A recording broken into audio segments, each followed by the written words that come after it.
Really, you need to take a look at your business. What are you doing? Be 100% honest with yourself. Is it pretty general? You do general landscaping, or is it something really specific? So, like I kind of mentioned here, you somewhat have a choice as to where your business will operate.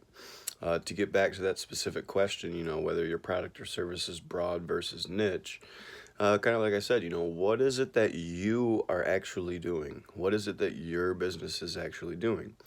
What is it that you, the person starting the business, are actually good at? Because you somewhat have a choice in this. Like I said, if you're going to be the landscaping person who's more of like a horticulturalist, I think I might have said that right. Um, that's going to be a lot more niche than, say, like the general landscaping that we do, which is like, trim your bushes, pull the weeds out, put down mulch, um, stuff like that. So that's a lot more general as to where my landscaping segment of my business would be in the broad market. It wouldn't be so much in the niche market. So, of course, one option is that you have a choice when deciding whether your product or service is going to be broad or niche.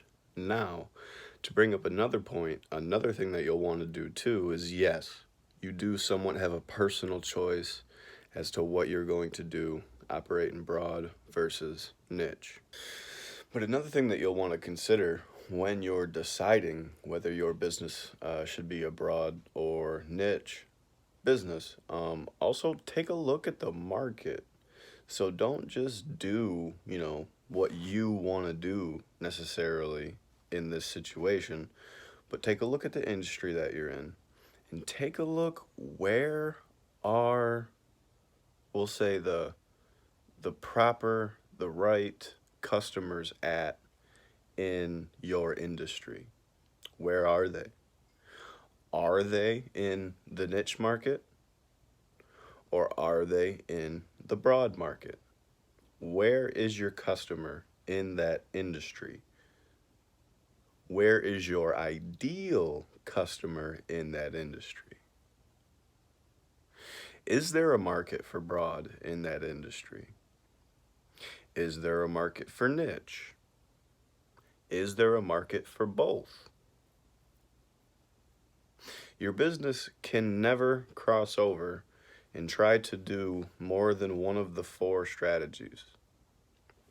Okay?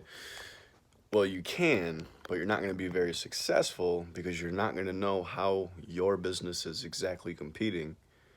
And the people who you're targeting, your target market, you're not going to be able to really get after your target market because you're bouncing from different types of customer to customer to customer to customer in each of those four strategies.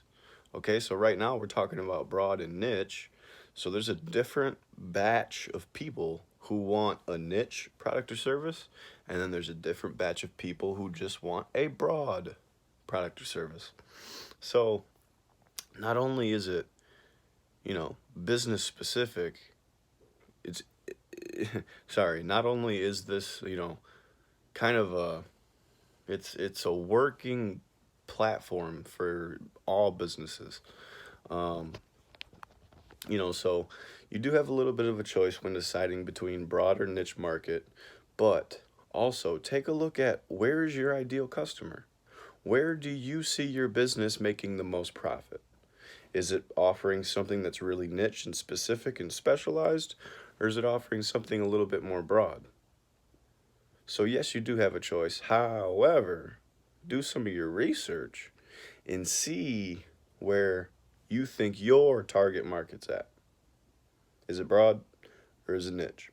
We'll be diving a lot deeper into these business strategies. It's a lot to talk about. I just took apart, broad and niche market right there. But eventually we'll start talking about, the product differentiator and the cost leader in a lot more detail. But there's broad and niche. You do have a choice as to where your business will operate, broad or niche. But also take a look at the market, take a look at the clientele and the customers in that market, and which one do you want to service? Where's the most profit at for you? Okay? Choose whether you want to be broad or niche, but understand the market's most probable response to you choosing one or the other. Does that make sense?